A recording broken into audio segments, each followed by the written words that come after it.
Well, hello there, it's Darren here. Welcome back again. I'm in my shed. YouTube. Anyway, I did a video the other day about my tomatoes. As you see, I've got some in. Still got quite a few to get in. Anyway, I was getting lost. The compost, the coop poop. How do I make it? How do I make my compost? Most of it. So I've got all these in here, right? And that was about 120 litres of compost, coop poop. So basically, one of them is 30. So 120, 50, 80. They're 15, 18 to 10. And then out here, I've got another 30, 60, 90. So altogether, I think I've done about 300 litres I've sieved. So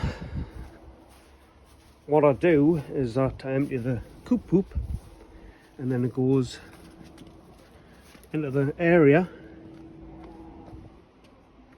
We'll go in. It goes into the area outside of the coop where the chickens go scratching around. And bear in mind, it ain't tidy and immaculate. The whole point of this area is that it's like a bit of a compost pile. So I'm chucking stuff in here all the time, weeds, plants I've grew, charred, some that's gone over. If I can shut this gate, this door, don't want the chickens getting out. There you go. So like I says, I empty this. I haven't emptied that from last year. I need to empty it, but I've been obviously taking it on the floor so you can see how thick that is there. Don't start going, oh, it's a mess, you should be cleaning it. No, you know what I mean? I haven't got time. It doesn't affect the chickens. The chickens are alright. I've got 4 chickens and a cockerel that was inherited. Anyway, so like I said, so anything out of there gets chucked here or gets chucked there. So last year I started around this area and dug all of this, most of it. I think as you can see, sort of like a line there. That's how far I got to digging this out. So started this year on this side. So this area's probably been here for a good 2 years. And as you can see, I'm going to step into it. There you go. So I've stepped in. This whole top was covered in coop poop, mud, everything. So that's been dug out. You can see how far I'm digging down. A nice little crust on top. It's not compacted. If it gets over wet, it probably gets compacted, but it's been quite dry, so it's an ideal time. Absolutely brilliant. And this is the after. So I better show you. I use a 10mm sieve. God knows where I got this from. I probably got it from Wilco many years ago. I don't think it's got any logo on it. No, it hasn't. Is it? No. That one there. Shanky. Unless I got it somewhere else, I don't know. Oh, watch out, chickies.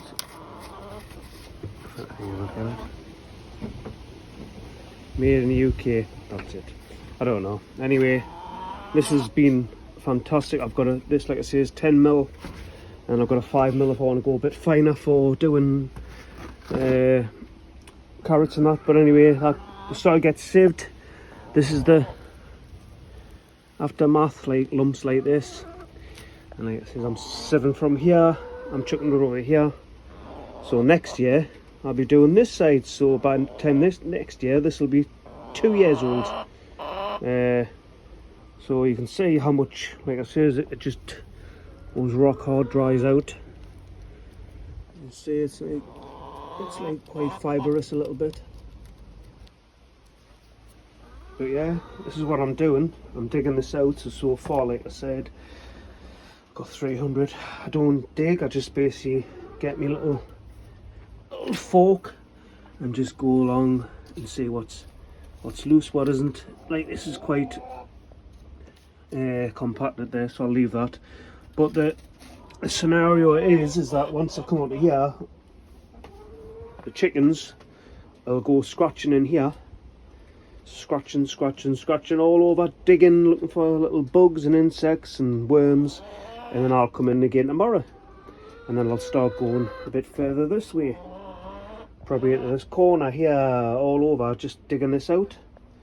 And they do me work for us really when they're scratching around, because then I end up with like all this soil that they've been digging away, and hopefully I don't need to do it anymore, but we'll just see. But yeah, like I say, I've got 300 litres of good compost. You know, like I see people on the Facebook groups going on about like, oh, I've just went and got this grow more or whatever type you can think of, and it's rubbish, and you know what I mean. And then I give the advice that, you know, you should make your own, and then a lot of the responses every time are like, oh, but that takes too long. Well, this has took me, God, a good 4 or 5 years, if not more, to get to this stage. I think I got the chickens in 2019, I think. Well, you know, 2019 I got them. So I've had the chickens for 6 years. So yeah, what have we been, about 5 years ago I started, like, obviously digging this out, because it's been in for a year. Doing half coop, half homemade compost, and then I was doing other compost, and then it just went on, and like I says, I've got this whole recycling system where basically I'll end up chucking weeds into here and crop and the stuff from the coop poop into here.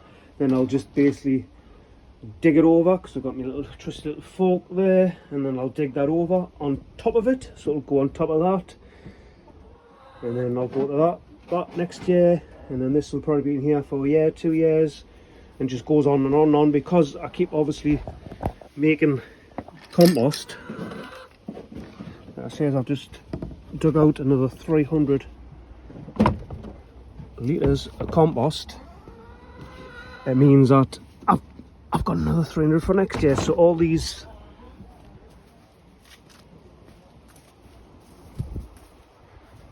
pots that I save saves me bloody money. What I'm going to do with these ones is that the pepper's going to go in here into the 15 litre. I can't remember how many I've actually got of these, because I've got about 10, 11 peppers over there. But yeah, like I say, I thought I would just do a little video, because I was getting asked what's my system. Basically, the game changer for me, game changer was buying chickens, and I'm quite sure you can get some chicken coop poop waste off the plot holders. That's mainly how I started. I was getting given it, and then I was just plonking it inside troughs, and then a couple of years later, I was basically taking them apart when I wanted to get rid of them, and it was the most perfect compost you could ever imagine. So that made me realise I needed to get chickens. I was going to get some anyway, but I was just putting it off and off because I had other things to do.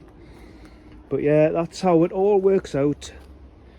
And if I, like say, I do these pots and I plant whatever into there, or I use that, you know, next year, that'll be my next seed sown compost for next year, because, you know, by then all the nutrients, anything that's in there is gone, so it's quite neutral. A lot of seeds don't like enriched soil, they like just normal natural soil compost where they can germinate in. But yeah, that's how I do it. It does take a little bit of time to start sieving this all the time, but I'll use that word again, it takes time. It takes time to do this system. You have to have the patience, and before you know it, 5 or 6 years have gone by, and you end up with getting, I mean, absolutely, it holds its own, got good structure, I can touch it, and it just falls apart. I'll give it a sniff. Lovely. And, you know, using this whole system, you end up with all of this in here. Bit dry that, but you know. But you end up with lush soil to repot plants on. You know, with your coop up if you want to. This has got wood chip, it's got everything in here. That one's full. I'm starting to make more compost here with all the waste, and then I'm chucking what I've been digging out the polytunnel for the tomatoes. That's all been going on top of there. So that weight of that, yeah, says look at that. Look at that sort of colour. It's like a peat with all the rotted down wood, and that'll compress that down, and then hopefully when I get a chance, that's getting halved and all of this waste compost is getting chucked in there, and compost on top of there. So can you imagine how much, if you were doing this constantly, which I do see people around here, how much money you are spending every single year. You work it out, you know, there might be a deal on, get this compost £20 for 5 bags, but when you open the bags, I might as well say it, it's shite, it's crap, it's not that good. I know myself that I can guarantee to me that whatever I use is good stuff. This stuff grows in it, loves it. It says all this in here is just me compost, hasn't got any coop up in there. Now if I put half of that, really I should have done an experiment, shouldn't I? If I put half coop up and half homemade compost, that would probably be double the size of that, double. And I have seen it, I've tried it before and I've proved it. But yeah, my plants seem to like it in these in my soil, you know what I mean? I think I need to put them on. But like I said, you asked, I'm showing you, I show this all the time. But like I say, stop using the excuse of, oh, I can't be bothered, it takes so much time. It's just easy to go to the shops and just get it. Oh, of course it's easy to go to the shops and get your own compost. I could do that, I could cheat all the time. But I have a sense of achievement that I have made this myself by chucking everything in. You know, listen, when I use this, it'll probably be like weed seeds in this and everything, you know what I mean? So, who cares? But it's free. It's free. That's all that matters. You know, take some time and you'll be saving money and planting up. And like it says, all these plants is all my homemade compost. I haven't had to buy any. Anyway, I better go. I've been blabbing on about this compost. Some people might think it's boring, but I'm telling you, there's a lot of people out there who want to know how to make your own compost. Now, please do it. Please make your own. You'll make your life so much friggin' easier. I'll tell you that. It does for me. Imagine me having to pot on all the time and constantly think to yourself that, oh, sugar, I need to go to the shops and buy more compost. I need to buy 10 bags. £3 a bag, £30. I mean, ridiculous, the prices. And, you know, you make your own. Good quality. Anyway, it's bye from me. It's bye from me compost. See you later. Happy sown. Happy grown. I'm in the shed.